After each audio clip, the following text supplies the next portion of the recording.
पहले मैं इसलिए चाहता हूँ कि पहले फिजियोथेरेपी को इंट्रोड्यूस किया जाए, आप लोगों को समझ में आए फिजियोथेरेपी होती क्या चीज़।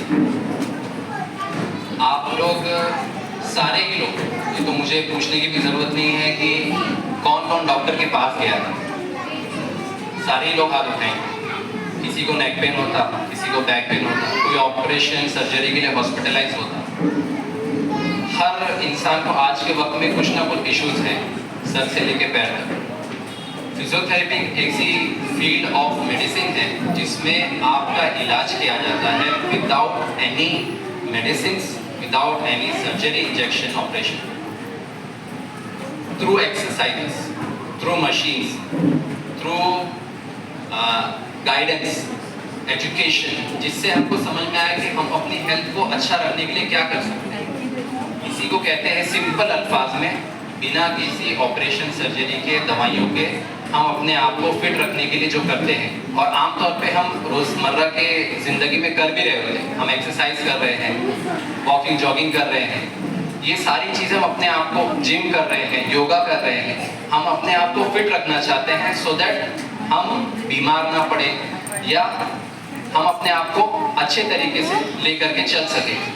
और इसका बेनिफिट क्या होता है, फिजियोथेरेपी लोग सोचते होंगे कि शायद मुझे उम्र दराज लोगों के लिए, काफ़ी लोगों के माइंड में कंसेप्ट होता है कि ये जो उम्र दराज पब्लिक होती है ना, 50-60 और ओल्ड एज वाले, उनको घुटनों में गर्दन तकलीफ होती है, तो उनके लिए फिजियोथेरेपी नहीं। इसलिए सेकेंड पॉइंट आप पढ़ सकते हैं, physiotherapy is for all age groups. जितने भी बच्चे, बच्चों से लेके बूढ़ों तक, फ्रॉम बॉर्न टू डेथ, जितनी भी चीज़ें कंडीशन आती है, सब चीज़ों के लिए फिजियोथेरेपी की जा सकती है। अच्छा, ये सेशन के बाद आपके मन में जो भी चीज़ से रिलेटेड सवाल आएंगे, हम आपको माइक भी देंगे। कुछ अगर आपके मन में सवाल आएंगे तो ज़रूर उसको मन में रखिए और लास्ट में ज़रूर पूछिए।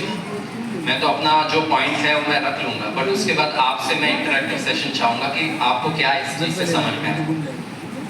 एंड लास्टली, हमारे लिए फिजियोथेरेपी या हमारे लिए फिजिकल एक्टिविटी करना क्यों बहुत ज़रूरी है। आज बच्चों के लिए, अगर बच्चों से स्टार्ट किया जाए तो बच्चों के लिए फिजिकल एक्टिविटी क्या है, खेलना, दौड़ना, भागना, स्विमिंग, सारी चीज़ें।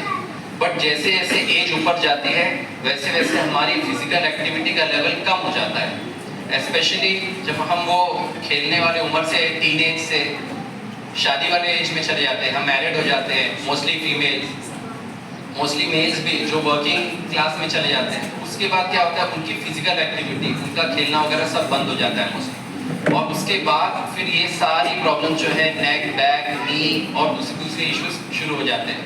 इनफैक्ट अब तो जो ऐसी कंडीशन जो पहले देखने में नहीं आया करती थी, यानी पैरालिसिस वगैरह, जो कि बहुत कम एज से देखा जा रहा है। छोटे बच्चों में, उनसे अराउंड 20-30 एज वालों में पैरालिसिस हो रहा है। हमारे भी समझ से बाहर हो जा रहा है कि ये चीज़ें ऐसे कैसे हो रहा है। वन ऑफ द रीज़न जो इसके पीछे पड़ जा रहा है वो है हमारी थ्रू आउट द 24 घंटे की लाइफस्टाइल।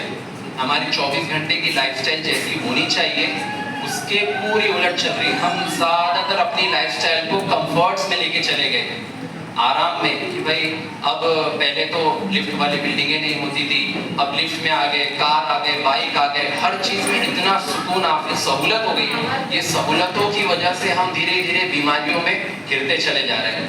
और छोटी मोटी बीमारी हो तो क्या ही बात हो, लेकिन ये बीमारियां हम सुबह शाम और दिन रात जो केसेस देख रहे हैं, हमारे लिए काफ़ी चौंकाने वाले हैं कि हम जो चीज़ों को बहुत खुशी खुशी एक्सेप्ट कर रहे हैं, हमारी लाइफस्टाइल का हिस्सा बनाते जा रहे हैं, वो चीज़ें हमारे लिए नुकसान का बेइंतहा सबब बन रहा है। और हो सकता है उसके नुकसान हमको आज के दिन ना दिखे, बट आगे आने वाले वक्त में जो बच्चों को हम इतने अच्छे एजुकेशन के लिए हमको अर्ली स्टेज से ध्यान देते हैं कि उनको अच्छे से अच्छे स्कूल में डाला जाए, उनको अच्छे से अच्छे ट्यूशन से एजुकेशन दिया जाए, उनकी अरबी हो, उनकी फिजिकल एक्टिविटी हो, हम अपने बच्चों के लिए क्या कुछ नहीं करते।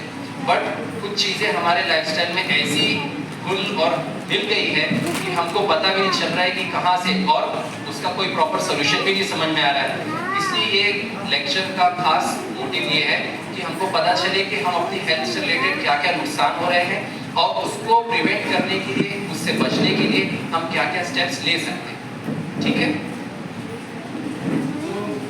यहाँ एक पॉइंट मैंने मेंशन किया है common physical issues faced by families. अब ये हर फैमिली की एक नॉर्मल सी बात और नॉर्मल सी कहानी हो गई। सबसे पहली चीज, आज अगर हमारे बच्चों को थोड़ी सी आज़ादी मिल जाए तो सबसे पहले मोबाइल और गैजेट्स मांगते हैं। सबसे बड़ा नुकसान, अभी हमारे फॉर एग्जांपल लिया जाए, हमने अक्सर नोट किया है अगर किसी को मोबाइल या कंप्यूटर लैपटॉप यूज करने मिल जाए तो सबसे खराब पोस्चर जो अख्तियार करते हैं वो यूं होता है कि नहीं। ये पोस्चर इतना नुकसानदेह है कि जब साइंस और साइंटिफिकली देखा जाए तो हमारे हेड का एक काफ़ी ज़्यादा वजन होता है। ये स्कल जो है ना काफ़ी वजन लेता है। अगर इसको इस तरीके से बेंड किया जाए, लंबे टाइम तक रखा जाए, हमारी जो नसें हैं यहाँ पे गर्दन में वो बहुत बुरे तरीके से डैमेज हो सकती है। कुदरती तौर पे क्या होता है, हमारे जो वर्टिब्रल्स होते हैं, हड्डी पे हड्डी लगी हुई होती है और उसके बीच में थोड़ा सा गैप होता है। ये गैप बोला जाता है इंटरवर्टिब्रल डिस्क। इसका काम कैसा है कि जैसे हमारी गाड़ी में शॉकअप बना हुआ है कि जब हम गाड़ी चलाते हैं तो गाड़ी जंप करती है, उसी तरीके से जब हम चले फिरे उठे बैठे तो ये हमारी बॉडी भी शॉकअप की तरह ये सारा फोर्स एब्जॉर्ब करे। अब जब हम ये पोस्चर इस तरीके से झुका करके रखते हैं, एबनॉर्मल पोस्चर में कंप्यूटर लैपटॉप सारी चीज़ें यूज़ करते हैं, तो हमारे मसल्स जो है ओवर स्ट्रेच हो जाते हैं और ये जाके सीधा वो डिस्क पे प्रेशर डालता है। अच्छा, ये डिस्क पे प्रेशर डालने से क्या होता है, वहाँ पे जो उसकी कवरिंग और लेयरिंग होती है वो कुछ टाइम में फट जाती है और ये डिस्क बल्ज हो जाता है। फिर हमको हाथ नेक में पेन होना, सर में दर्द आना, हाथ में वहाँ पे दर्द फैलते हुए हाथों में आना, हाथ सुन्न हो जाना, फिर ये तकलीफ बढ़ते बढ़ते चक्कर शुरू हो जाना जिसको डॉक्टर्स आजकल वर्टिगो बोलते हैं। फिर वो दवाइयों से भी कंट्रोल नहीं। ये हमारे रोज़मर्रा की चीज़ों में ये सारी चीज़ें हो रही हैं डिवाइस के यूज़ करने की वजह से। पहले हम इश्यूज को समझ लेते हैं, फिर उसके बाद उसके सॉल्यूशंस क्या है उसको भी समझ लेते हैं और उसकी वजह से हमको neck pain, back pain, joint stiffness, छोटे छोटे बच्चे स्ट्रेन लेके आ रहे हैं, पेन लेके आ रहे हैं। इनफैक्ट जो पेरेंट्स अपने बच्चों के लिए बहुत ज़्यादा कॉन्शियस है कि मेरा बच्चा फिजिकली स्पोर्ट्स में डाला जाए, ये फिजिकली एक्टिव रहे और स्पोर्ट्स में भी एक्सेल करे, केसेस में भी यहाँ पे नेक पेन, बैक पेन, क्योंकि बच्चा वैसे टाइम पे तो खेल लेता है बट उसके अलावा जो टाइम स्पेंड करता है वो पोस्चर की एजुकेशन कि मेरा पोस्चर कैसे मेंटेन करना चाहिए। और फिजिकल इनएक्टिविटी जैसा हो गया है कि धीरे धीरे हम शहर के माहौल में आते जा रहे हैं और शहर के माहौल की वजह से हम, जैसे मैंने बताया कि ज़्यादा व्हीकल का यूसेज है और लिफ्ट्स है, सारी सहूलतें हैं। जितनी ज़्यादा सहूलतें बढ़ती जा रही है उतनी ही ज़्यादा हम अपनी तकलीफ़ों में गिरते जा रहे हैं और हमको उसके बेनिफिट्स, हम उसको लग्जरी समझते हैं कि हाँ हम ये कार में बैठ रहे, ये गाड़ियाँ हैं, ये लिफ्ट है, ये आराम है, हाँ ये सहूलत है, इतना कॉम्फी सोफ़ा है। इनफैक्ट हमारे घरों के फर्नीचर्स भी अगर हम ध्यान देंगे तो हमारे घर के फर्नीचर, अभी जिस चेयर पे आप लोग बैठे हैं उसका एक हाइट है। अगर आप ध्यान देंगे अपने घरों के सोफा को तो वो हाइट आपको उससे भी नीचे मिलेगा। इतने रिलैक्सिंग कंफर्टिंग चेयर और सोफाज अवेलेबल हो गए। ये रिलैक्सेशन, ये कंफर्ट, ये आराम, ये लग्जरी, ये सब धीरे धीरे धीरे धीरे हमको नुकसान की तरफ लेके जा रहा है और हमको पता भी नहीं चलेगा। जैसे मैंने एग्जांपल दिया नेक का, गर्दन हमारी स्ट्रेच हो रही और गर्दन स्ट्रेच होने के बाद उसी तरीके से हमारा बैक भी है। जब हम नीचे, ये देखिए कि ये पोस्चर है, मान लीजिए मैं यहाँ पे चेयर पे बैठा हूँ, अगर मैं ये पोस्चर और नीचे लेके जाऊँ कहाँ स्ट्रेन आएगा मेरे घुटनों पे।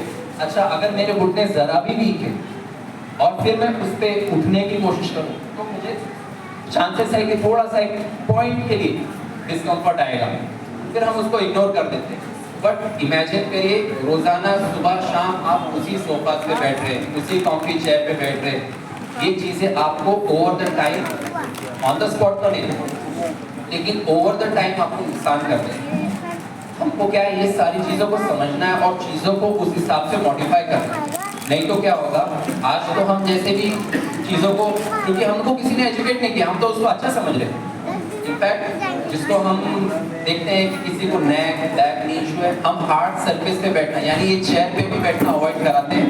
हम क्या कहते हैं कि फिर आपको कुशनिंग कर लीजिए, इसको नरम कर लीजिए, सो दैट आपके किसी को आदत होती है कि सुबह में घंटों बैठ के तिलावत जिक्र अस्कार करते हैं या रिलैक्स करते हैं, कुछ काम नहीं है या उसी पे बैठ के सारे काम हो रहे हो, ये इंसान करें और ओवर द टाइम इंसान आपको कहाँ तक लेके जाएगा हम सोच नहीं सकते। अच्छा, इसके बाद ये तो फिजिकल इनएक्टिविटी और ये तो हम समझ ही रहे हैं, एक्टिविटी नहीं होगी तकलीफ आएगी। फोर्थ थिंग अगर आप पढ़ सकते हैं, स्ट्रेस रिलेटेड इश्यूज। अब ये स्ट्रेस रिलेटेड इश्यूज क्या है, आज के टाइम पे जितनी भी माहौल में इंसान गौर करेगा, हर इंसान स्ट्रेस में जी। बच्चे को उसके खिलौने नहीं मिल रहे, उसका स्ट्रेस है। घर के काम कंप्लीट करना है, घर के तकाजे पूरे करना है, औरतों को वैसा स्ट्रेस है। मर्दों को काम का इशू है, उसका स्ट्रेस है। हर इंसान कुछ ना कुछ स्ट्रेस लेवल में दिख रहा है।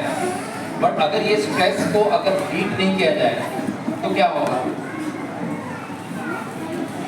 अगर स्ट्रेस को खत्म नहीं किया जाएगा तो क्या होगा? अगर मैं अपने हाथ में छड़ी लूं और उस छड़ी आकर से मोड़ूं, इतना मोड़ूं कि वो छड़ी क्या हो जाएगी? टूट जाएगी। तो वो स्ट्रेस करता है हमारे साथ कि जब हम मेंटल फिजिकल स्ट्रेस में जकड़े हुए होते हैं, धीरे धीरे धीरे वो स्ट्रेस हमको एक ना एक पॉइंट पे उसी लकड़ी की तरह होता है।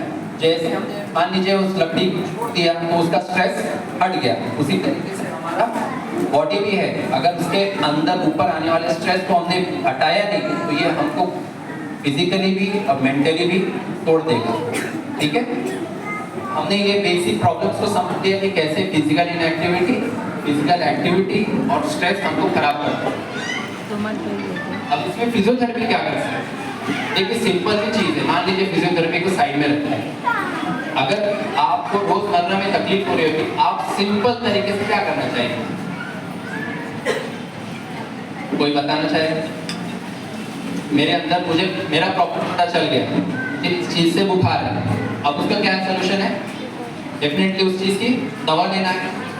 तो अगर मुझे पता चल रहा है कि मेरे फिजिकल एक्टिविटी है, रोजमर्रा में ये तकलीफ हो रही है, उसको सही करने के लिए क्या करना चाहिए? ऑब्वियसली फिजिकल एक्टिविटी करना चाहिए। बट क्या एक्टिविटी करनी है? एक 40 इयर्स का या 30 इयर्स का जो इंसान है वो अपने आप को 60 साल वाले से तो कंपेयर नहीं कर सकता। दोनों को अलग लेवल ऑफ एक्टिविटी देना पड़ेगा। इसमें एक रोल आता है फिजियोथेरेपी। अब फिजियोथेरेपी क्या कर सकता है आपके लिए? जैसा आपने बताया कि जो भी आपके इश्यूज है या इश्यूज नहीं भी है, उसको भी फिजियोथेरेपी एड्रेस कर सकता है और उसको टाइम से सही करता है। इसलिए देखिए सबसे पहला पॉइंट मैंने मेंशन किया है, early intervention to avoid long term issues. कोई भी चीज को अगर शुरुआत से सही किया जाए तो वो आगे जाके हमको बड़ा खर्चा, बड़ा तकलीफ, बड़ी परेशानी नहीं देगी।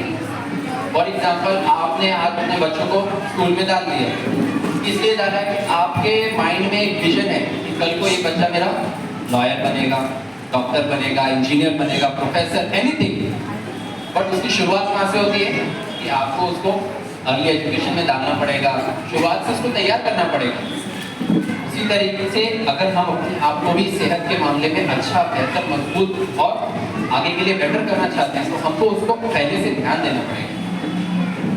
और preventing sports injuries and falls. अब बच्चे तो है, बच्चे खेलेंगे, यहाँ पे भी खेल ही रहे तो गिरेंगे, उसको प्रिवेंट कैसे किया जा सकता है? अगर हमारे बच्चों में अगर कुछ भी फिजिकली या मेंटली कुछ हमको ऐसा इश्यूज लगता है, उसको पहले उसको डायग्नोस करना, उसको समझना कि बच्चा ऐसा क्यों बिहेव कर रहा है। सारे बच्चे इतना खेलते हैं, ये क्यों ऐसा कर रहा है?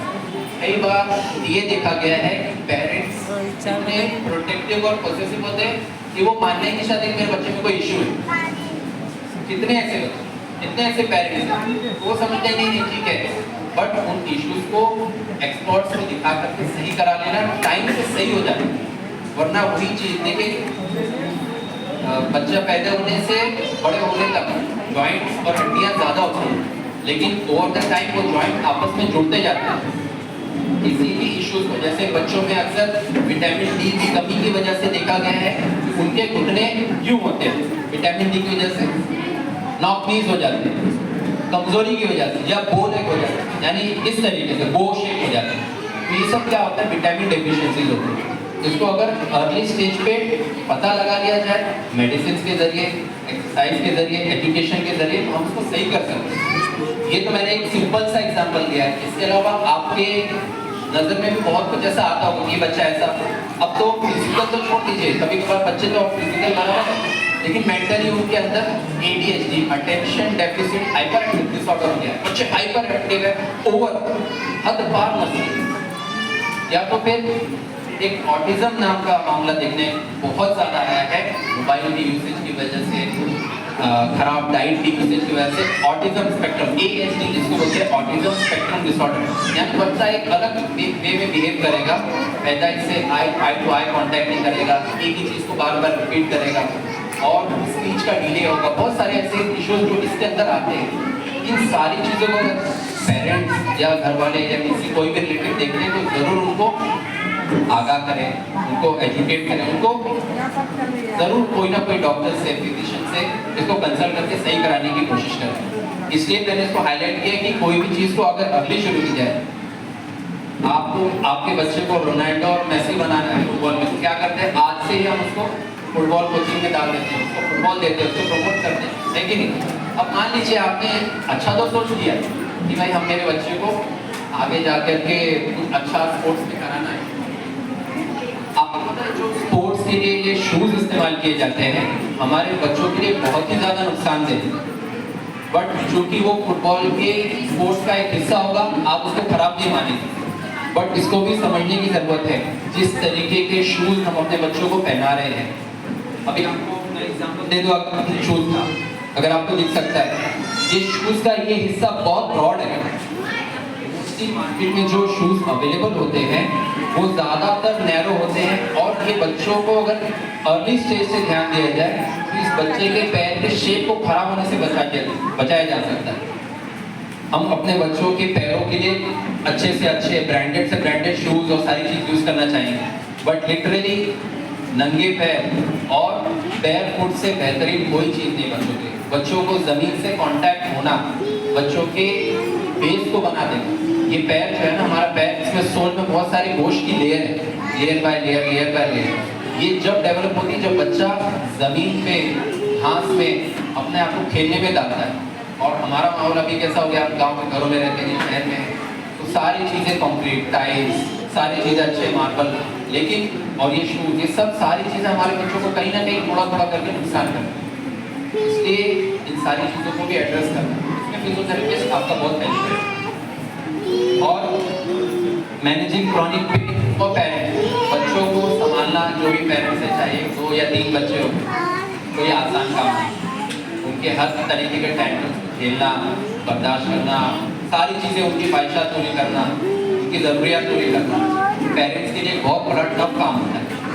इसमें पेरेंट्स का मेंटल स्टेटस, फिजिकल स्टेटस बहुत मायने रखता है। मान लीजिए बच्चा चाहता है, मैं हमारे बच्चे कि अब आप मेरे साथ खेलो, अब अगर मुझे बैक पेन में बताओ मैं खेलना चाहूँ, मुझे नेक पेन है या घुटने में दर्द में खेलना चाहूँ, हमारे बच्चों को हमारा टाइम चाहिए। स्कूल तो देखिए कि नेसेसिटी है, बट जो बच्चे, हमारी तरबियत जो असल आएगी हमसे आएगी और हमारे साथ रहेंगे, हमारा टाइम है, हम काम में हैं और सारी चीज़ों में हैं, घर के काम में, बट अगर हम अपने बच्चों को वक्त नहीं दे पा रहे हैं और अगर वक्त देने का मौका आता है तो उस वक्त हम मोबाइल में लगे हुए या उस वक्त हम अपने दूसरे चीज़ों में अपनी ज़रूरत में लगे, बच्चा वो चीज़ को ऑब्जर्व करेगा, उसके माइंड पे, उसकी फिजिकल एक्टिविटी पे बहुत असर पड़ेगा। इसलिए हमको इस चीज़ को एड्रेस करना है कि अगर हमको कोई इश्यूज आते हैं, अगर हम फिजिकली फिट, अगर हम 30-40 के एज में बच्चों के साथ रनिंग और रेसिंग नहीं कर पा रहे, तो हमको ध्यान देना है कि मैं, मेरे अंदर कुछ कमी और मुझे उसको सही करना चाहिए। बच्चे तो खेलना चाहते हैं, उनके साथ बच्चा बनेंगे तभी तो आपके साथ कनेक्ट होंगे।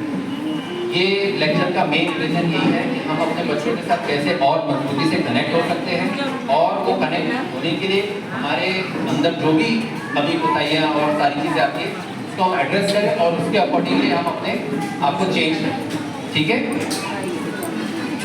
और यही कर सकता है कि एनहांसिंग मोबिलिटी एंड फ्लेक्सिबिलिटी। अगर आपके बॉडी में कोई भी इश्यूज आते हैं, सुस्ती रहती है, कुछ एक्टिविटी करने का मन नहीं रहता है, तो थेरेपी आपको हेल्प करेगा bye enhancing your mobility and flexibility. Muscles में टाइटनेस आता है दुनिया भर के इश्यूज की वजह से, और वो चीज़ अच्छे तरीके से हेल्प। और सिंपल प्रैक्टिसेस फॉर फैमिलीज क्या बता सकता हूँ मैं, अपने पोस्चर को सही रखना। मान लीजिए अगर हमारा पोस्चर यूँ रहता है तो ये एक पानी के पाइप की तरह है जो हमारे ब्रेन को ब्लड सप्लाई बराबर तरीके से नहीं दे पा रहा। तो उसी तरीके से जब ये पोस्चर यूं हो जाएगा तो हार्ट से आने वाला जो ब्लड है ब्रेन को जा रहा है वो पानी के पाइप की तरह जो बेंड हुआ था वो सीधा हो जाएगा। इसलिए अपने पोस्चर को मेंटेन करना। कई बार हमने बच्चों को देखा है उनके पोस्चर शुरुआत से आज की एज से खराब होना शुरू होते हैं, फिर जब वो मसल्स टाइट हो चुके होते हैं, फिर दूसरे इश्यूज आ चुके होते हैं, तब इंसान वो इश्यूज लेके आ रहा होता है, तब हमको उसको सही करना पड़ता है। अगर आपने सही पोस्चर क्या है समझ लिया, पोस्चर को ऐसा कैसे अच्छा और भी पोस्चर से रिलेटेड समझ लिया। कई बच्चों को अगर अपने बच्चों को अगर आपको चेक करना है, आप देखिए उनके नी कहाँ जा रहे हैं। अगर मान लीजिए उनके नी एक लाइन में आते हैं तो ठीक है। कई बार हमारे बच्चों के नी जो है पीछे भाग रहे होते हैं, जिसको बोल है अपनी तो बताए, इनको रिकर्वेटम बोलते हैं, यानी पैर पीछे भाग रहे हैं। ये वन ऑफ द रीजन बनता है आपके मसल्स की कमजोरी और वीकनेस का। तो ये सब चीजें भी देखना है और पोस्चर को करेक्ट करने के लिए सारी टेक्निक अपने बच्चों को ऑब्जर्व करें, अपने आप को ऑब्जर्व करें कि मेरा पोस्चर कैसा है, क्या इसको सही किया जा सकता है, ठीक है। और हम खुद ऑफिस में हैं, माएँ घर पे हैं, हम कहाँ बैठ के अपना टाइम स्पेंड कर रहे हैं, हम सब्जी काट रहे हैं या हम किचन में काम कर रहे हैं। मोस्टली फीमेल्स को तो किचन में काम करना होता है, तो किचन में काम करते वक्त हमारा पोस्चर कैसा है, हम ज़्यादा झुक रहे हैं या एक ही साथ खड़े रह के हम 2 से 3 घंटे कंटिन्यू काम कर दे रहे हैं। अक्सर फीमेल्स का हमने जो सुना है, हम एक बार किचन में घुसते हैं तो एक ही साथ जितना काम होता है करके हम सख्ती से बनाते हैं, ऐसा बिल्कुल ना करें। नुकसान क्या होगा इसका, कंटिन्यू खड़े रहते रहते आपको एडियो में दर्द, प्लांटा फाशियाइटिस, एड़ी की हड्डी का बढ़ जाना जिसको कैल्किनियस बर्न बोलते हैं, काफ में वेरिकोज की शिकायत आ जाना, प्रोलॉन्ग स्टैंडिंग की वजह से मसल्स, बैक के मसल्स टाइट, नेक मसल्स टाइट, नेक पेन आ जाना, ये सब सारे इश्यूज ओवर द टाइम धीरे धीरे करके बनेंगे और फिर आपको एक के बाद एक तकलीफें चेन की तरह वो बढ़ता जाएगा। इसलिए उसको सही करने के लिए क्या है, सिंपल स्ट्रेचिंग एक्सरसाइज है। स्ट्रेचिंग में कुछ आपको डेमोन्स्ट्रेट भी कर देता हूँ। सिंपल स्ट्रेच क्या है,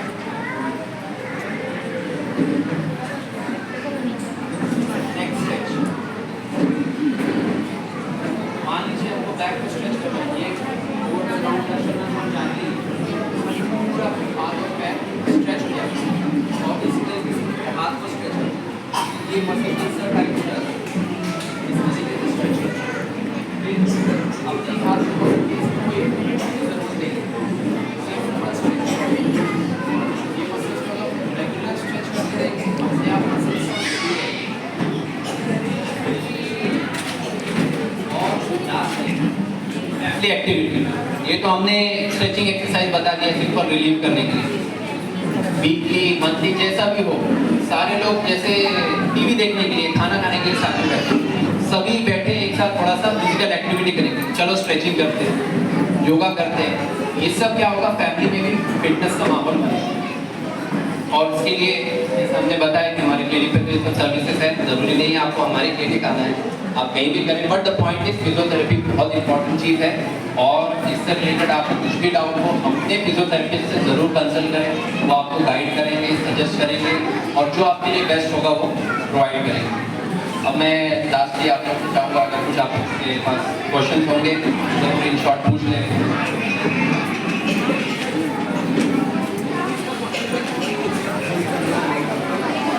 बस कर कुछ नहीं।